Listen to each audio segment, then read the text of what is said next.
আজকে আমরা একটা বিশেষ আলোচনা করতে যাব, সেটা হচ্ছে বিবেকানন্দ রবীন্দ্রনাথ মিল অমিল।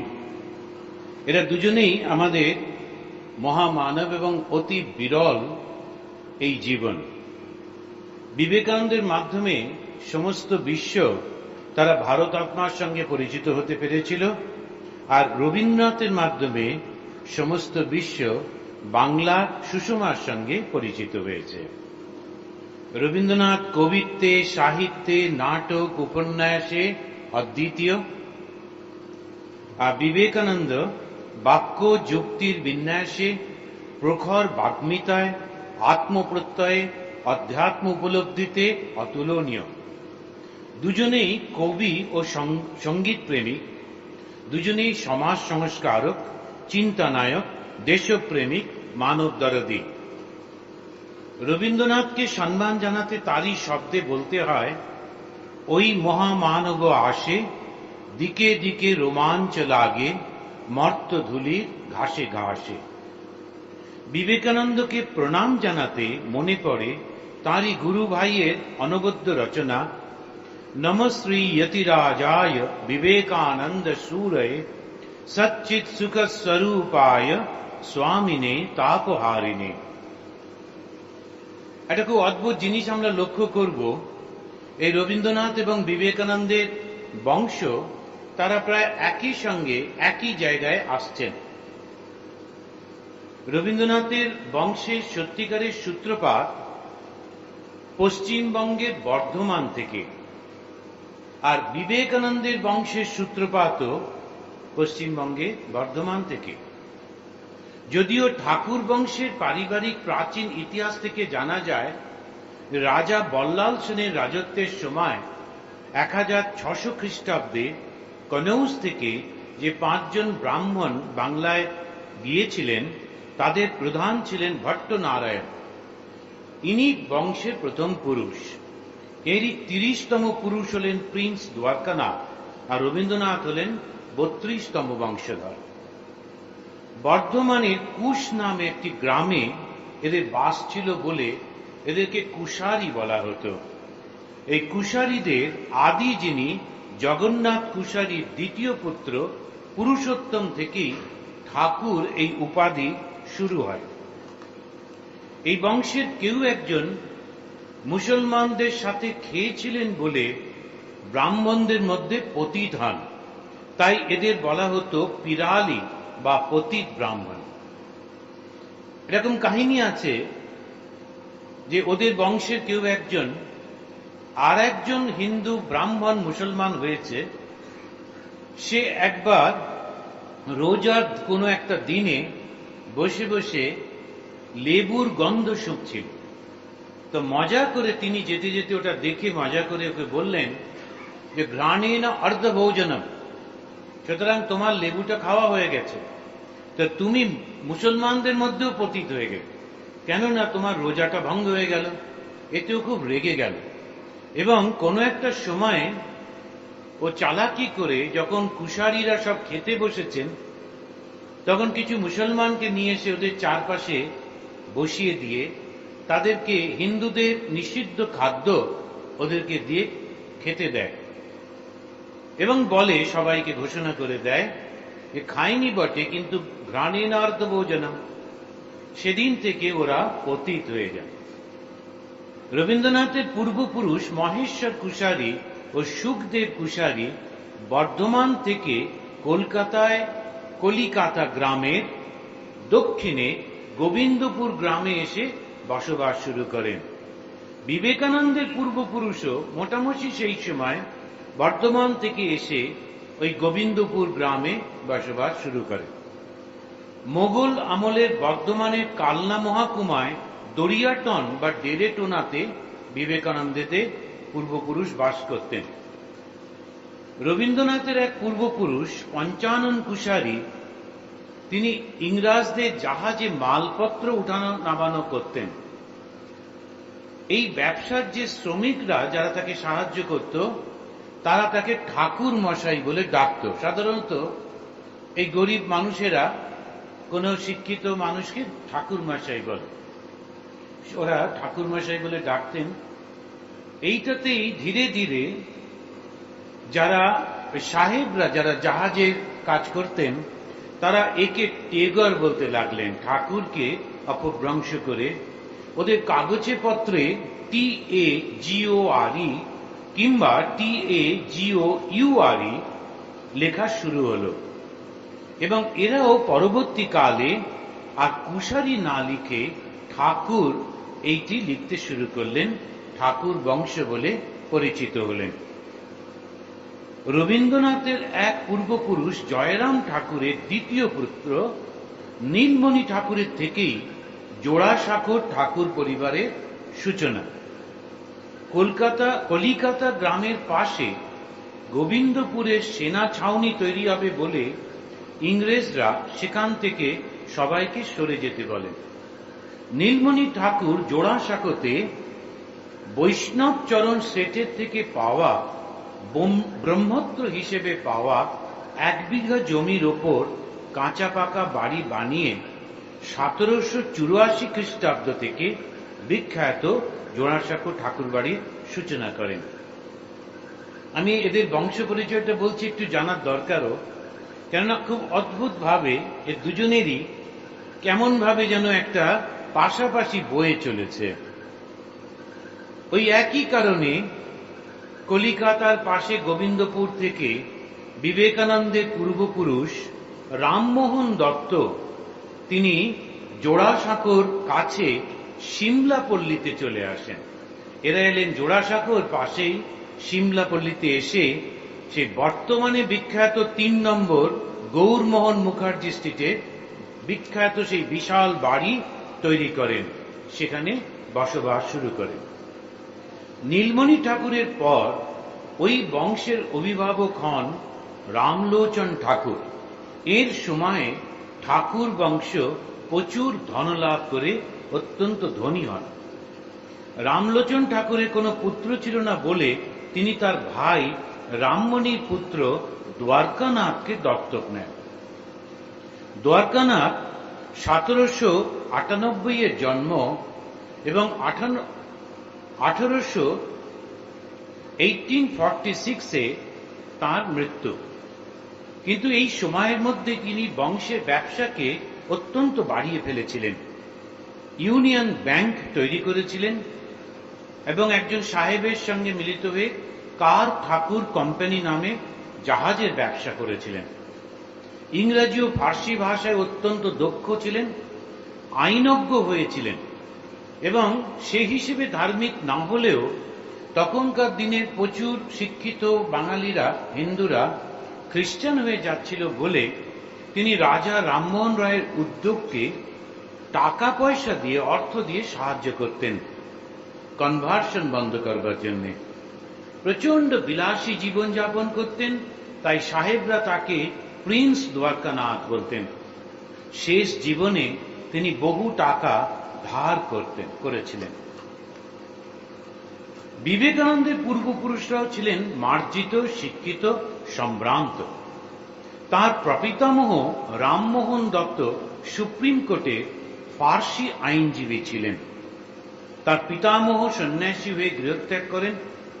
তার পিতা বিশ্বনাথ দত্ত 7টা ভাষায় দক্ষ ছিলেন, ওকালতিতে অত্যন্ত সফল, মাসিক আয় ছিল প্রচুর, রাজকীয়ভাবে তিনি থাকতে ভালোবাসতেন।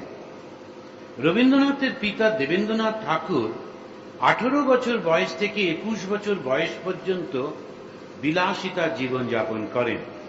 কিন্তু তার পিতামহী অলকা দেবীর মৃত্যুর পর তার জীবনে একটা পরিবর্তন আসে। 22 বছর বয়সে তিনি ঠাকুর বাড়িতে তত্ত্ববোধিনী সভা স্থাপন করেন। পরবর্তীকালে এই সভায় 1842-এ ব্রাহ্ম সমাজের ভার গ্রহণ করেন এবং ইনি ব্রাহ্ম সমাজ নামটি দেন দেবেন্দ্রনাথ ঠাকুর। রবীন্দ্রনাথের মা সারদা দেবী আর বিবেকানন্দের মা ভুবনেশ্বরী দেবী, খুব আশ্চর্যের ব্যাপার, তখনকার দিনের মহিলা হওয়া সত্ত্বেও দুজনেই খুব শিক্ষিতা ছিলেন। বাড়িতেই পড়াশোনা করেছিলেন। রবীন্দ্রনাথের মা শাকম্ভরী দেবী পরে সারদা বলে পরিচিত হন খুলনা জেলার দক্ষিণদিঘির রায়চৌধুরী রামনারায়ণের মেয়ে। ছোটবেলা থেকেই বাড়িতে বৈষ্ণবীর কাছে, বৈষ্ণবী এই কারণে তখনকার দিনে বৈষ্ণবীরাই বাইরে ঘুরতেন, অনেক জ্ঞান লাভ করতেন, পড়াশোনা করতেন। এই বৈষ্ণবীর কাছেই শিশুবোধ, চাণক্য শ্লোক, রামায়ণ, মহাভারত ইত্যাদি পড়েছেন। অত্যন্ত ব্যক্তিত্বময়ী বিদুষী মহিলা ছিলেন। একবার তার স্বামী দোর্দণ্ড প্রতাপ দেবেন্দ্রনাথ বাড়িতেই বাইজি নাচের ব্যবস্থা করায় তিনি বাড়ির ভেতর থেকে এসে সবার সামনে দাঁড়িয়ে ধমকে এসব বন্ধ করেন, বাড়িতে এটি চলবে না। দেবেন্দ্রনাথ ব্রাহ্ম হওয়া সত্ত্বেও সারা জীবন উনি পুজো করতেন, কৃষ্ণ পুজো করতেন এবং মানেননি। আর অদ্ভুতভাবে লক্ষ্য করা যায় তার এত ছেলে মেয়ে সবাই সফল, কিন্তু কেউ একজনও দেবেন্দ্রনাথ নন এবং এরা কেউই তার মায়ের নামে কোনো কিছু উৎসর্গ করেনি, একটি কবিতাও না, কোনো কারণে। কিন্তু এর মা পড়াশোনা খুব ভালোবাসতেন। তিনি এত বই পড়তে ভালোবাসতেন, কোনো বই না পেলে ডিকশনারি খুলে পড়তেন, কিন্তু রোজ অন্তত 2-3 ঘন্টা পড়তেন। ঠিক সেম আমরা দেখছি বিবেকানন্দের মা ভুবনেশ্বরী দেবী। বিবেকানন্দের মা ছিলেন রঘুমণি দেবী এবং এই রঘুমণি দেবীও অসাধারণ সুন্দরী ছিলেন। বিবেকানন্দের মা ভুবনেশ্বরী দেবী অসাধারণ রূপসী ছিলেন। সেই যুগে শিশুকালে বাড়িতে ইংরেজি শিখেছিলেন, সুগায়িকা ছিলেন আর শ্রুতিধর ছিলেন। যে কোনো কবিতা একবার শুনলেই তিনি পুরোটা মুখস্থ রাখতে পারতেন, বলতে পারতেন। তিনি কবিতা লিখতেনও। বিবেকানন্দের ইংরেজি ভাষার হাতেখড়ি তার মার কাছেই হয়েছিল। স্বামীজির ছোট বোন যোগীন্দ্রবালাকে ইংরেজি শেখাতেন বেথুন কলেজের প্রিন্সিপাল মিস কামিনী শীল। এতে বোঝা যায় তার বাড়িটা কত অ্যাডভান্স ছিল। আমরা রবীন্দ্র পরিবার সম্পর্কে জানি যে তারা বাড়ির মেয়েদের শিক্ষিত করবার প্রচেষ্টা করেছিলেন এবং যারা ব্রাহ্ম বংশের মেয়ে তারা শিক্ষিত হওয়ার চেষ্টা করতেন। কিন্তু পাশাপাশি এটা আমরা জানি না যে দত্ত পরিবারের মেয়েরাও খুব শিক্ষিত হতেন। এই বাড়িতে এরা ইংরেজি, এবং যখন নিবেদিতা এসেছিলেন তখন ভুবনেশ্বরী দেবী তার সঙ্গে ইংরেজিতে কথা বলতেন প্রতিদিন, এবং একইভাবে জীবনের শেষ দিন পর্যন্ত রোজ 4 ঘন্টা করে বই পড়তেন। যে কোনো বই হাতের কাছে পেতেন উনি ওটা পড়ে ফেলতেন। আমাদের গীতাতে বলছে যে যারা খুব শুদ্ধ হয় তারা শুচি নাম শ্রীমতাম গেহে যোগ ভ্রষ্ট বিজায়তে। এই যে দুটো পরিবারকে দেখলাম, শুচি এবং শ্রীমতাম, এই দুটো বাড়িতেই দুজন মহাপুরুষের জন্ম হলো প্রায় কাছাকাছি সময়। 1861 খ্রিস্টাব্দের 7ই মে, 1268 বঙ্গাব্দের 25শে বৈশাখে কবিগুরু রবীন্দ্রনাথ ঠাকুরের জন্ম হল। আর ঠিক 1863 খ্রিস্টাব্দের 12ই জানুয়ারি, 1269 বঙ্গাব্দের 19শে পৌষ সংক্রান্তির দিনে যুগনায়ক বিবেকানন্দের আবির্ভাব হল। এখন আমরা এই দুই মহাপুরুষের 150তম জন্ম জয়ন্তী পালন করছি। এদের সম্পর্কে নানান রকম আলোচনা হচ্ছে, লেখা বেরোচ্ছে, চর্চা হচ্ছে।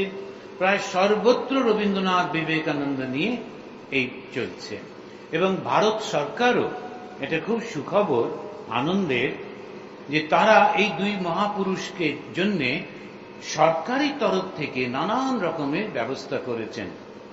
আমাদের পশ্চিমবাংলা গভর্নমেন্ট খুব এগিয়ে এসছেন, খুব সাহায্য করছেন। দেখলে খুব ভালো লাগে, রাস্তার কোনায় কোনায় বিভিন্ন মোড়ে মোড়ে রবীন্দ্রসঙ্গীত বাজছে আর বিবেকানন্দের প্লেক লাগানো রয়েছে। এখন এই যে 150তম, এইটাতে আমরা দেখতে গিয়ে বিভিন্নভাবে এটা কিন্তু খুবই জরুরি। কেন জরুরি? এই কারণে যে এই মহাপুরুষদের জীবন থেকে কিন্তু আমরা শিখি। আমাদের কিছু লোক আছেন, তারা সব সময় চেষ্টা করেন ঝগড়াগুলোকে হাইলাইট করবার। তখন কি হয়, লোকেরা খুব পড়তে ভালোবাসে, সব কিছু ভালো চলছে, এ খুব ভালো কাজ করেছে, এটা কোনো খবর আমরা মনে করি না। আনন্দবাজারের ভাষায় লোকেরা খায় না, কিন্তু এ ওকে ধরে মেরেছে, এ ওকে করেছে, ও চুটপাট, ওইগুলো মানুষ খুব পড়তে ভালোবাসে। এবং একদম প্রথম থেকে সেজন্য রবীন্দ্রনাথ চাইলেও বিবেকানন্দ মেশেননি বলে অনেকদিন আগে একটা দীর্ঘ লেখা বেরিয়েছিল, এবং সেখানে তারা বলবার চেষ্টা করছিল যে রবীন্দ্রনাথ কি কি করেছিলেন, বিবেকানন্দ, কিন্তু জিনিসগুলো ঠিক সেরকম না।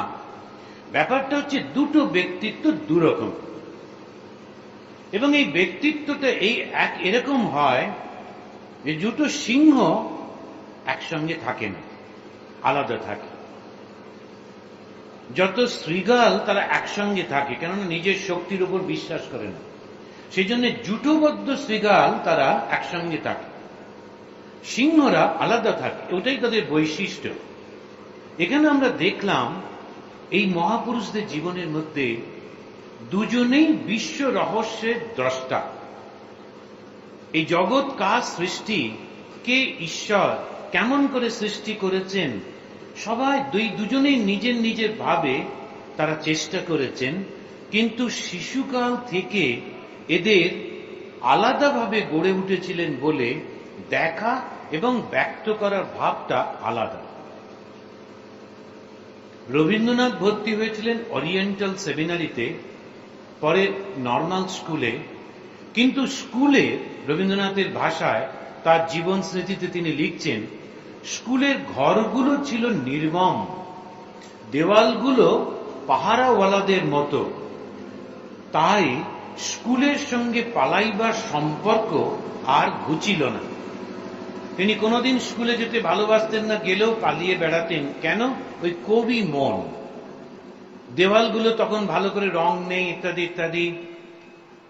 কিন্তু বিবেকানন্দ মেট্রোপলিটন স্কুলে ভর্তি হন, তারপরে তৃতীয় শ্রেণীতে পড়বার সময় দীর্ঘদিন তার বাবার সঙ্গে মধ্যপ্রদেশের রায়পুরে বেড়াতে গিয়ে তার বাবার কাছেই বেশিরভাগ পড়াশোনা করেন।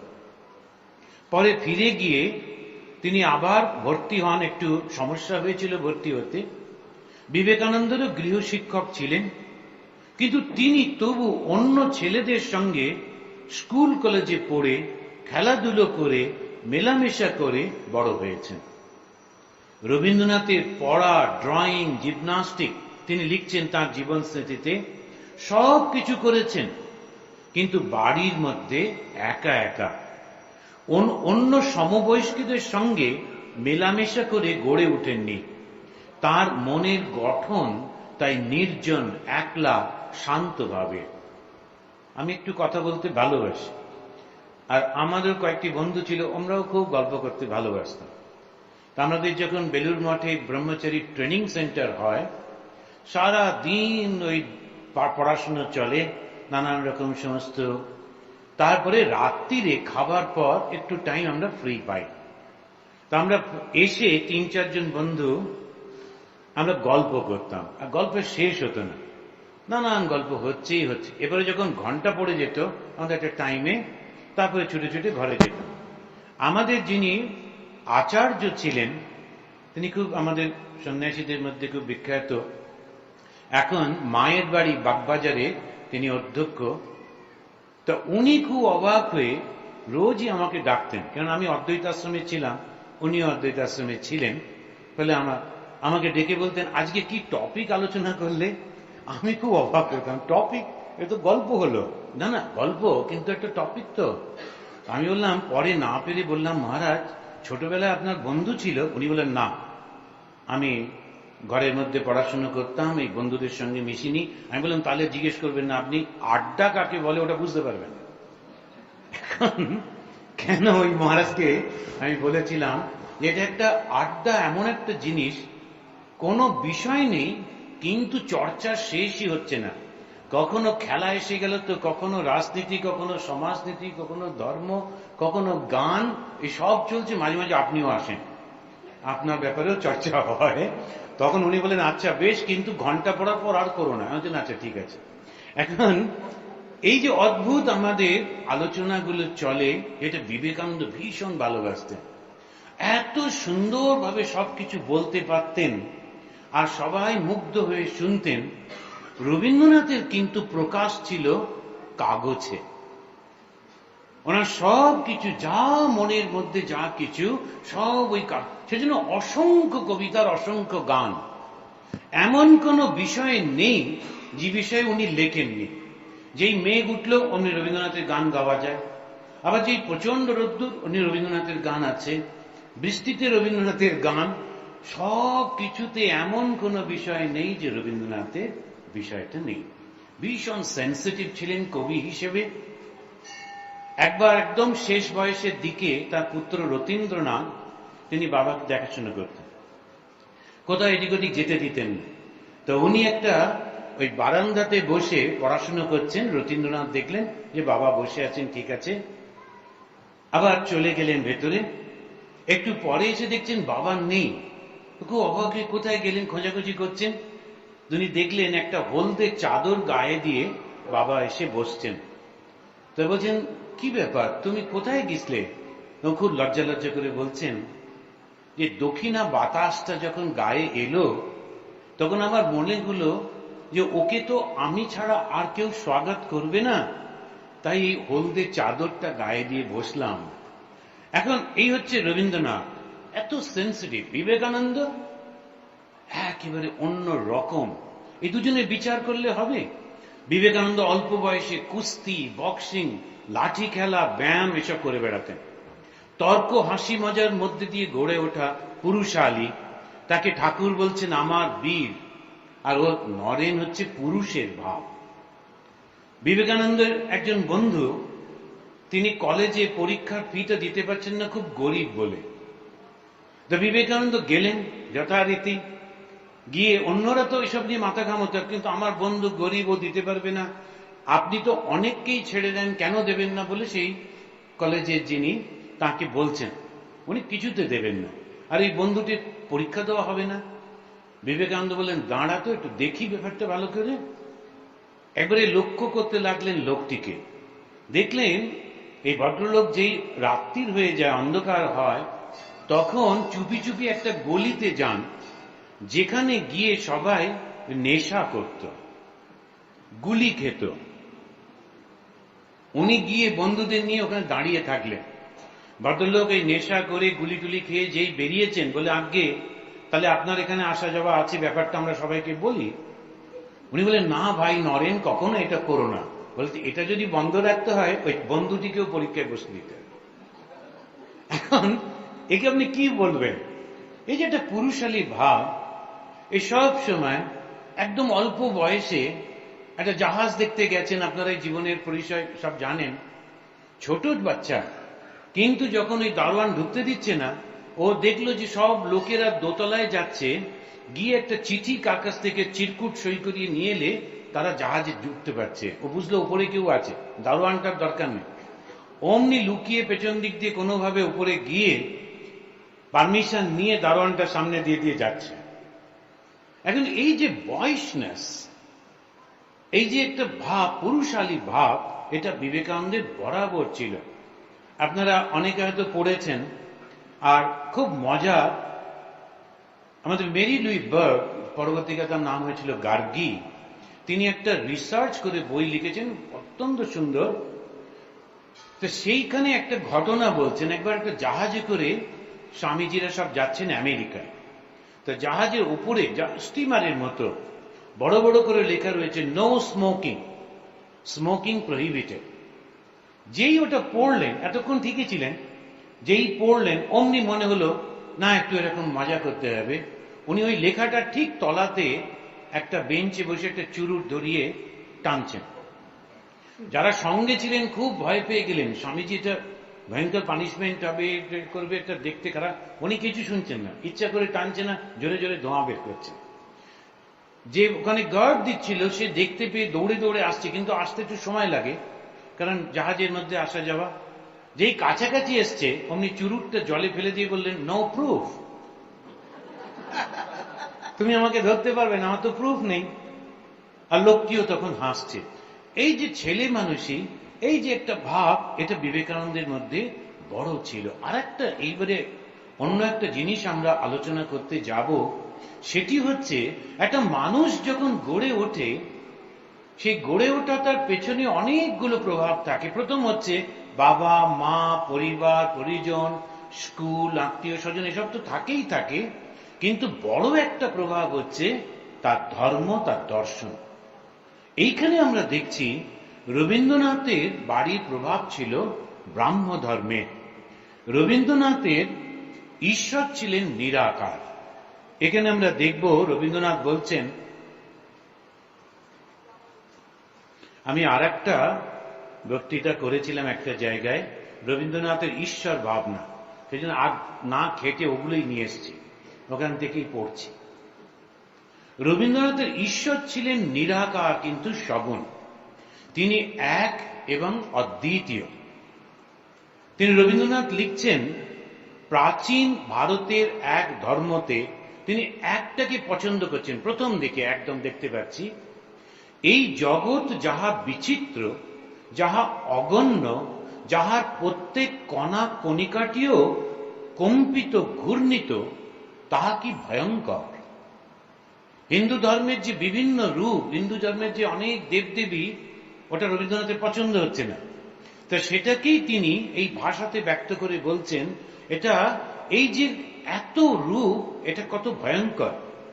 বৈচিত্র্য যদি এক বিরহিত হয়, তবে তাহা কি করাল, কি অনির্বচনীয় বিভীষিকা। এবারে তিনি বলছেন, খণ্ডতার মধ্যে কদর্যতা, সৌন্দর্য একের মধ্যে। রবীন্দ্রনাথের মানসিকতাটা লক্ষ্য করুন।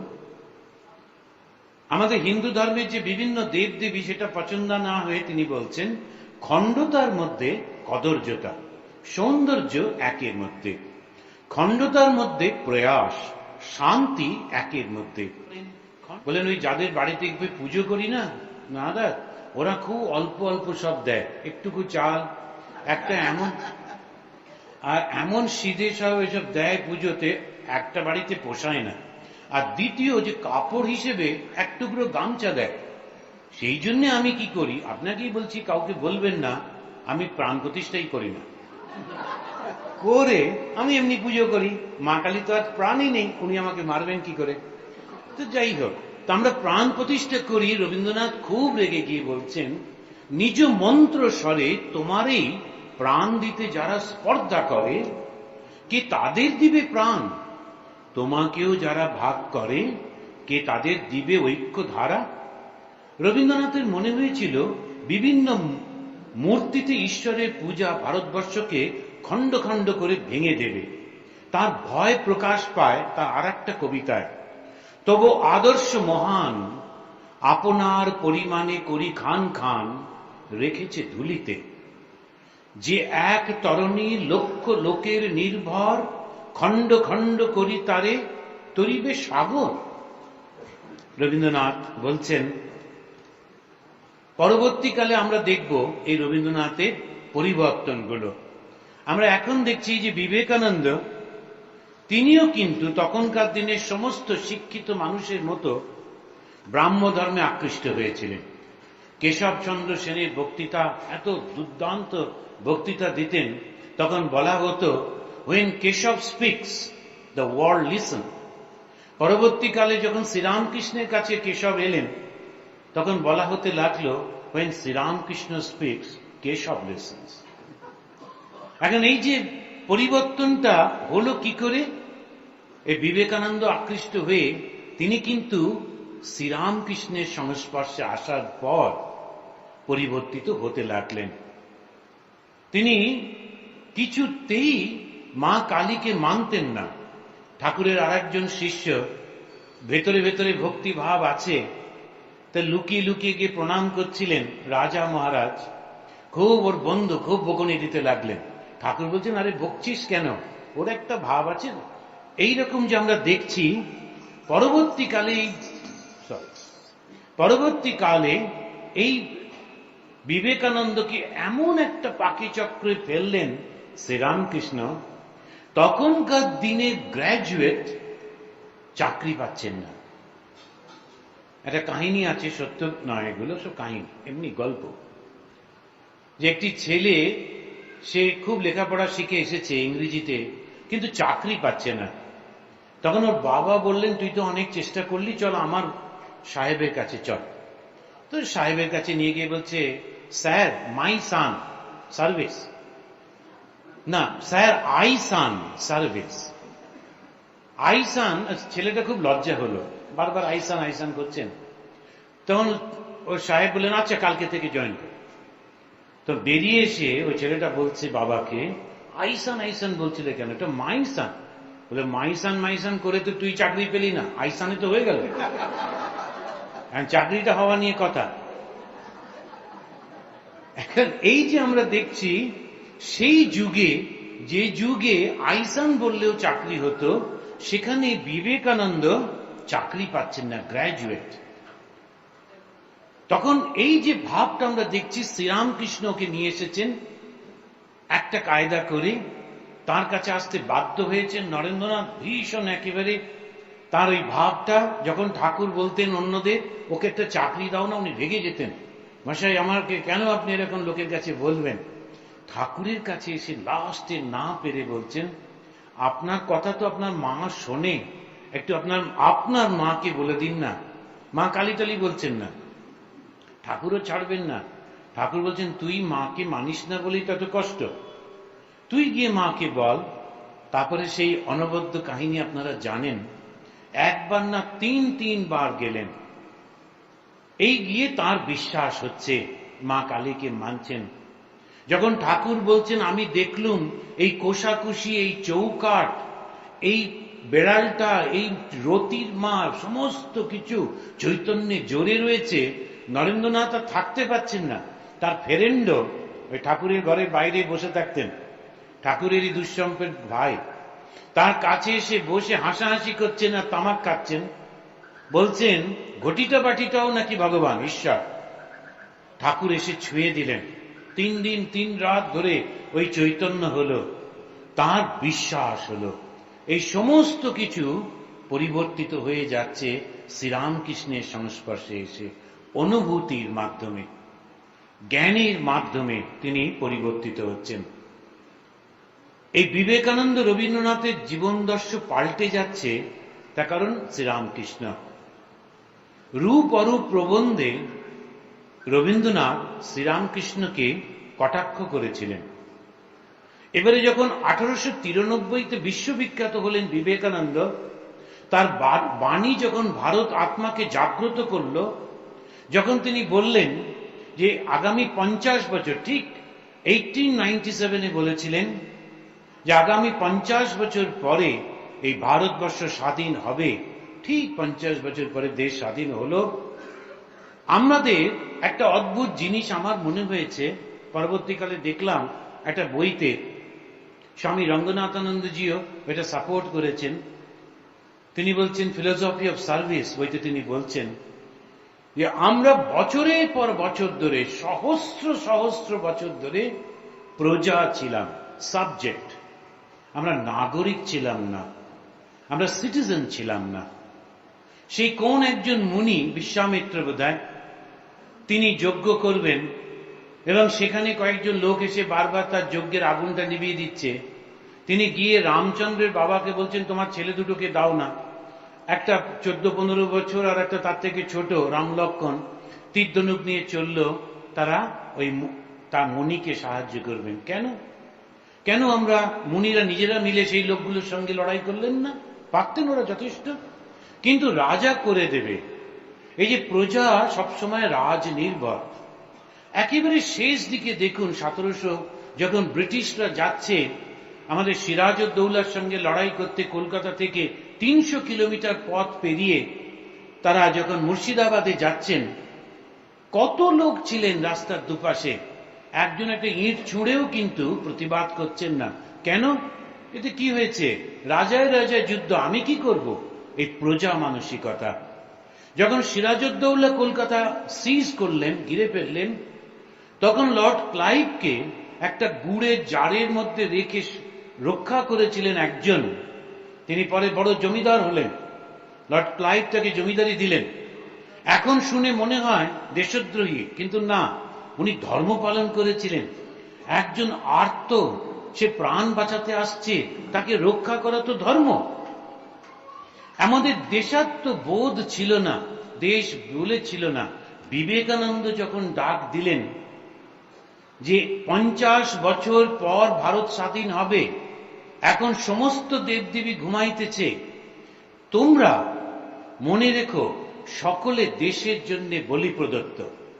ঢাকাতে গেলেন, ঢাকার ইউনিভার্সিটির ছেলেরা এসে বলছে, আপনি ধর্মগুরু, আমাদের সঙ্গে একটু ধর্ম সম্পর্কে বলুন। ধমক দিয়ে বলছেন, পরাধীন নাগরিকের ধর্ম একটাই, দেশটা স্বাধীন করা, আর কোনো ধর্ম নেই।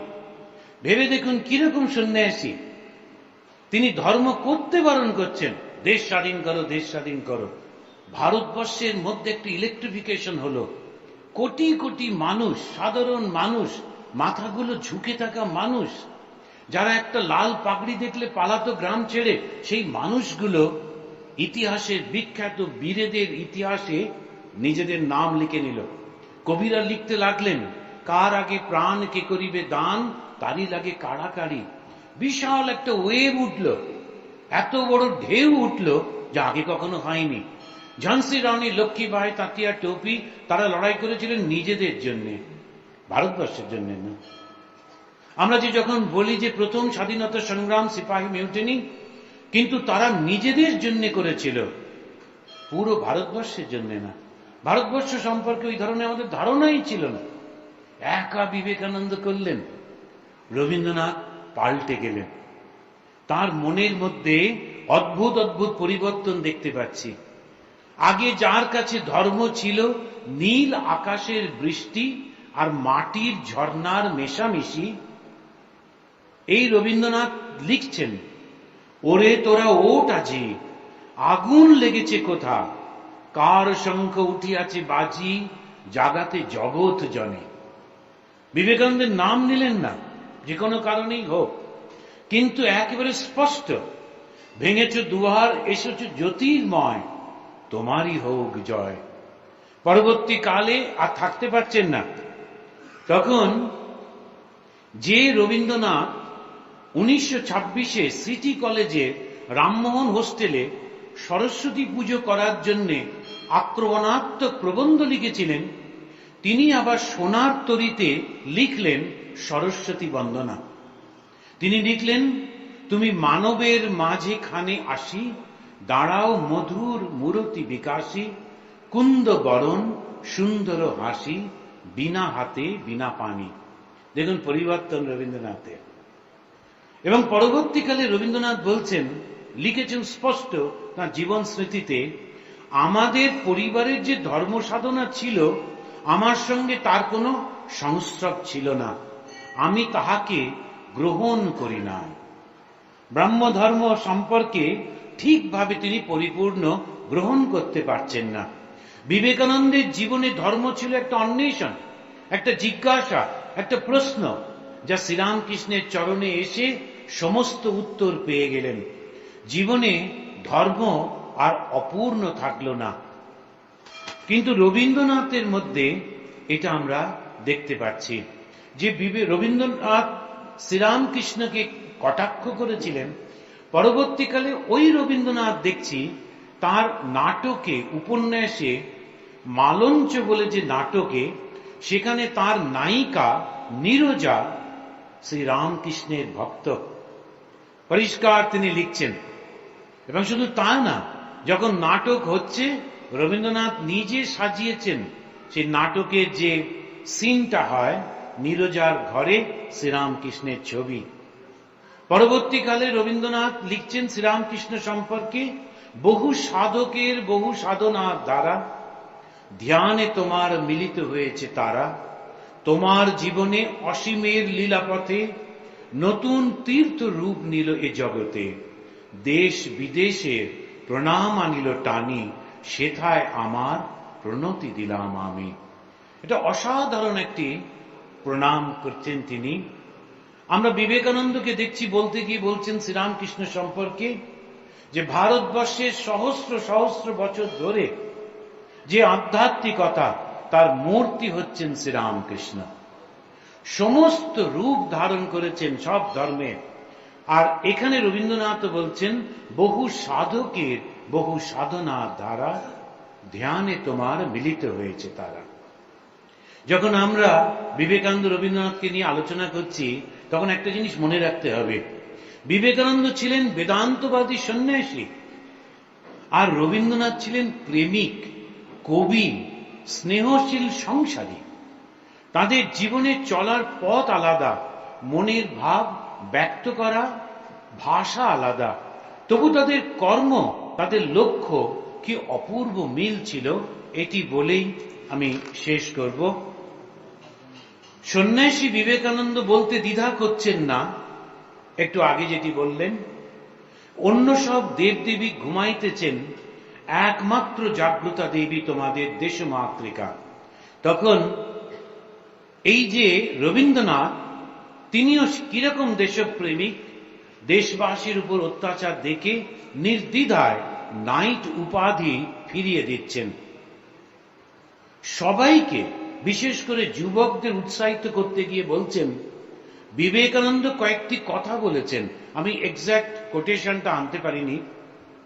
বিবেকানন্দ কয়েকটি কথা বলেছেন, এরে কই বাণী, বিবেকানন্দের কথাতে বলছেন, তিনি মানুষের হৃদয়ের আত্মাকে আহ্বান করেছেন। স্বামী বিবেকানন্দ দীর্ঘদিন পরাধীন ভারতের উন্নতির জন্য একটা ওষুধের কথা বললেন, এডুকেশন এডুকেশন এডুকেশন, শিক্ষা শিক্ষা শিক্ষা, দ্য প্যানাকিয়া অফ অল ইভিলস, এইটাই হচ্ছে মহৌষধ। আর কবি রবীন্দ্রনাথ তিনি প্রাচীন ভারতের মূল্যবোধের সঙ্গে আধুনিক ভারতের জ্ঞানকে সমন্বয় করে অপূর্ব একটা শিক্ষা প্রতিষ্ঠান গড়ে তুললেন, শান্তিনিকেতন। সন্ন্যাসী বিবেকানন্দ বললেন, if you like to make me happy, love India. একজন আমেরিকান ডিভোটি স্বামীজিকে কোনো গিফট দিতে চেয়েছিলেন, আর তখন স্বামীজি বলেছিলেন যে স্বামীজি আপনি কি পেলে খুশি হবেন? তখন স্বামীজি বলেছিলেন, if you like to make me happy, love India. আর কবি রবীন্দ্রনাথ লিখলেন, if you like to know India, read Vivekananda. সন্ন্যাসী বিবেকানন্দ বললেন, জীবে প্রেম করে যেই জন, সেই জন সেবিছে ঈশ্বর। আর কবি রবীন্দ্রনাথ গাইলেন, আমার মাথা নত করে দাও হে তোমার চরণ ধুলার তলে, সকল অহংকারে আমার ডুবাও চোখের জলে, আমার মাথা নত করে দাও হে তোমার চরণ ধুলার তলে। ভগবান শ্রীরামকৃষ্ণদেব বলেছেন, মনুষ্য জীবনের লক্ষ্য হচ্ছে ঈশ্বর লাভ, আর সেই লক্ষ্যে পৌঁছতে হলে একটা মাত্র উপায়, সেটি কি? আমি মলে ঘুচিবে জঞ্জাল। মনুষ্য জীবনের উদ্দেশ্য ঈশ্বর, কিন্তু ঈশ্বরকে পেতে গেলে আমিটাকে ত্যাগ করতে হবে। এই সমস্ত রাস্তাতে নিয়ে যাবার জন্য আমরা লক্ষ্য করছি এই রবীন্দ্রনাথকে এবং বিবেকানন্দকে। আসুন আমাদের সমস্ত ক্ষুদ্রতা, নীচতা, অহংকার সরিয়ে রেখে রবীন্দ্রনাথ আর বিবেকানন্দের সাথে আমাদের লক্ষ্য, আমাদের জীবনের ধ্রুবতারা ঈশ্বরের দিকে যেন এগিয়ে যাই। সকলের কল্যাণ হোক, সকলের শুভ হোক। এখন আমি কোনোদিন গান শিখিনি, কিন্তু একটা সমস্যায় পড়ে গেছি, একে বলে ধর্ম সংকট। এখন ধর্ম সংকটটা হলো, আমারই একজন ভাই, ও খুব ভালো গায়ক, অনিমেষ আনন্দ। ও বলেছিল এখানে আসবে, রবীন্দ্রনাথের লেখা, বিবেকানন্দের গাওয়া গানগুলো গাইবে।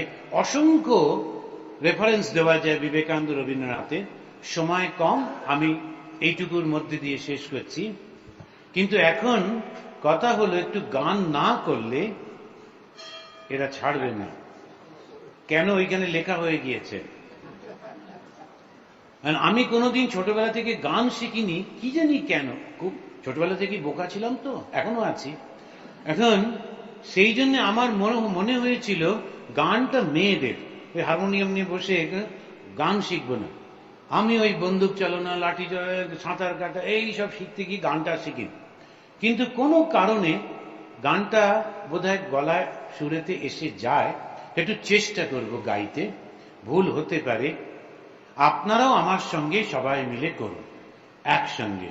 এবং এই দুটো গান যেটা আমাদের কয়েকজন বড় বড় সন্ন্যাসী খুব পছন্দ করতেন, স্বামী গম্ভীরানন্দজি বিশেষ করে খুব গুনগুন করে গাইতেন।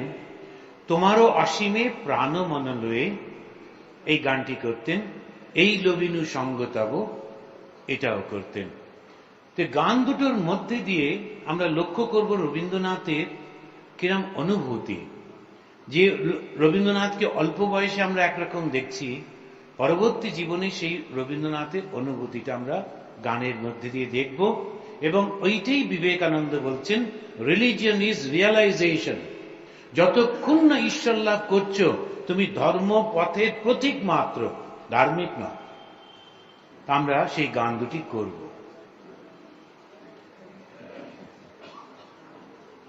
আমি একা না, আপনারা সবাই করবেন, প্রায় সবাই জানেন। আমি যখন আন্দামানে থাকতাম তখন ওখানে লোকজন ছিল না। লোক দেখতে গেলে প্রায় 1.5 কিলোমিটার 2 কিলোমিটার দূরে বাজারে যেতে হয়, খুব অল্প লোক। ধীরে ধীরে পরবর্তীকালে একটু লোকজন হলো টুলো, ওখানে মনের আনন্দে গান করতাম, কেউ তো শুনছে না। এখন মাঝে মাঝে হঠাৎ যখন শুনতাম কলকাতার টুরিস্টরা গিয়ে পেছনে বসেছে, তখন আমি হিন্দি ভজন করতাম, ভুলেও রবীন্দ্রসঙ্গীত করতাম না। কেননা রবীন্দ্রসঙ্গীত করা খুব কঠিন। সঙ্গে সঙ্গে পেছন থেকে বললেন, মহারাজ এটা তো কোমল হবে, শক্ত করলেন কেন? কোনটা কোমল কোনটা শক্ত ওটা আমি জানি না। সুতরাং যেটা আমি গাই, এটা পারি সেটাই গাইছি, আপনারা আমার সঙ্গে সঙ্গে একটু করুন। ইলো ভিনু সঙ্গ তব সুন্দর হে সুন্দর, ইলো ভিনু সঙ্গ সুন্দর হে সুন্দর, পূর্ণ হল অঙ্গ মম, ধন্য হল অন্তর, সুন্দর হে। যখন ভগবান, তিনি হচ্ছেন সুন্দর, তিনি যখন আসেন তখন শরীর মন পবিত্র হয়ে যায়। আলোকে মোর চক্ষু দুটি মুগ্ধ হয়ে উঠল ফুটি, আলোকে মোর চক্ষু মুগ্ধ হয়ে উঠল ফুটি, হৃদ গগনে পবন হলো সৌরভেতে মন্থর, সুন্দর হে। যখন ভগবান লাভ হয় তখন কি হয় তার সম্পর্কে বলতে গিয়ে শাস্ত্র বলছেন, মনের মধ্যে আনন্দের সদা বইতে থাকে, আর আনন্দ ছাড়ার কিছু থাকে না। রবীন্দ্রনাথ বলছেন সেইটি, এইল ভিন্ন সঙ্গ তব সুন্দর, এই তোমারি পরশ রাগে চিত্ত হল রো, এই তোমারি মিলন সুধা রইল প্রাণে সঞ্চিত, তোমার মাঝে এমনি করে নবীন করি লজে মোরে, তোমার এমনি করে নবীন করি, এই জনমে ঘটালে মোর জন্ম জন্মান্তর। আমাদের যখন সন্ন্যাস ছাড়া মুক্তি হয় না, আমাদের শাস্ত্র বলছেন। আর এই সন্ন্যাস মানে কি নতুন জন্ম হয়। কিভাবে এই জন্ম হয়? তখন এই সংসারটা থেকে আমরা ভগবানের সংসারে প্রবেশ করি। তখন এই দেহটা থাকে না, এই মন আর সেই মন থাকে না, এই দৃষ্টি আর সেই দৃষ্টি থাকে না, এই ভাবনা সেই ভাবনা থাকে না। তখন সবটাই শুধু ঈশ্বরের হয়ে যায়। এই জন্মে ঘটালে মোর জন্ম জন্মান্তর। সুন্দর হে সুন্দর এইল ভিন অঙ্গ তব সুন্দর সুন্দর পূর্ণ হল অঙ্গ মম ধন্য হল অন্তর সুন্দর হে সুন্দর।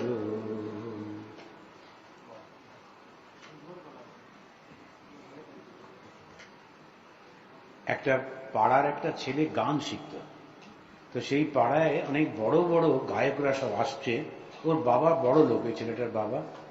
তো বাবাকে বলল তুমি একটু ইনফ্লুয়েন্স করো পাড়ার ক্লাবকে, আমি গান গাইব। তো এখন টাকা পয়সার ব্যাপার, তো তো ক্লাবের লোকেরা বলল যে ও একটা গান করে তারপরেতে অন্যরা যারা বিখ্যাত গায়ক ওরা গাইবেন। এই ছেলেটি একটা গান করলো, বিখ্যাত গায়করা বললেন বাহ, আবার কর। তখন ছেলেটি ওই গানটা আবার রিপিট করলো। তৃতীয়বার বললেন গায়করা আবার কর। তখন ও ছেলেটা ভাবছে না, এটা আমি আরো গান জানি। বলছে এইটাই ঠিক করে করো। এখন আমি কি করব, দ্বিতীয় গান গাইব কি প্রথমটা?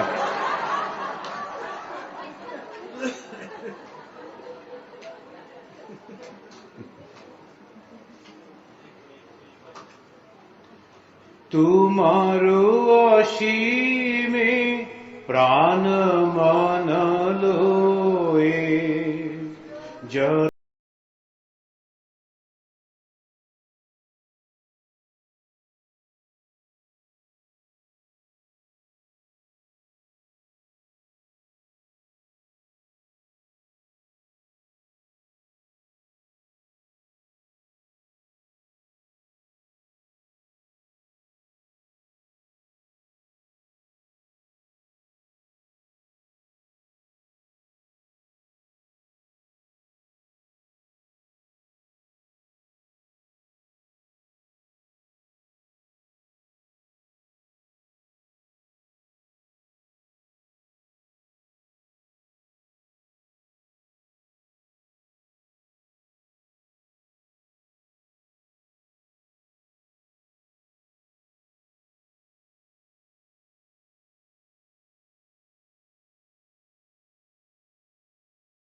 ভগবান শ্রীরামকৃষ্ণ আমি শব্দটা বলতে পারতেন না, বলতেন এটা। আর আমরা সব সময় আমি আমি করে কি কষ্ট যে পাই, কিন্তু আমি বলতে এত ভালোবাসি, ওটা ছাড়তে চাই না। এটা শেখাচ্ছেন যখন আমি তোমাকে ছেড়ে দূরে চলে যাই তখন দুঃখ কষ্ট মৃত্যু, আর তা না হলে কোনো কিছু নেই।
খুব ভালো গান হয়েছে, সবাই মিলে একটু হাততালি দেওয়া যায়, এত ভালো। হ্যাঁ, খুব ভালো লাগলো আপনাদের সকলকে কাছে পেয়ে।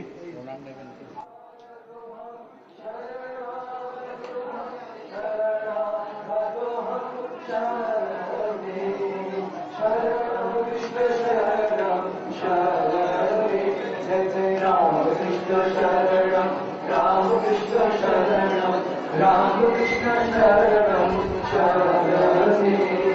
Namah Shri Gurave, Namah Shri Gurave, Krishna Ram Krishna Jaya Jaya Ram Krishna, Ram Krishna Ram Krishna Jaya Jaya Ram Krishna, Ram Krishna Ram Krishna Jaya Jaya Ram Krishna, Ram Krishna Ram Krishna Jaya Jaya Ram Krishna, Ram Krishna Ram Krishna Jaya Jaya Ram Krishna, Ram Krishna Sharanam, Ram Krishna Sharanam, Ram Krishna Sharanam, Sharani.